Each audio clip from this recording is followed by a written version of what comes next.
15 বছর আগে প্রথম সঞ্চালিকা রচনা বন্দ্যোপাধ্যায়কে দিদি নাম্বার ওয়ানে ছোট পর্দায় দেখেছিল দর্শক।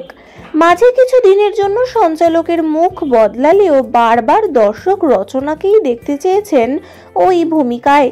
সম্প্রতি দিদি নাম্বার ওয়ানের প্রোমো প্রকাশ্যে আসতেই হই হই কাণ্ড। রচনার পরিবর্তে সঞ্চালকের ভূমিকায় দেখা যাচ্ছে মীরকে। হঠাৎ কেন এই পরিবর্তন? তবে কি এখন থেকেই সঞ্চালকের ভূমিকায় মীরকেই দেখবে দর্শক? জানা যাচ্ছে 3টি পর্বে সঞ্চালকের ভূমিকায় দেখা যাবে মীরকে, তারপর আবার দেখা যাবে রচনাকেই। অনুরাগীদের একাংশের এখন প্রশ্ন, রচনা তাহলে কোথায় গেলেন?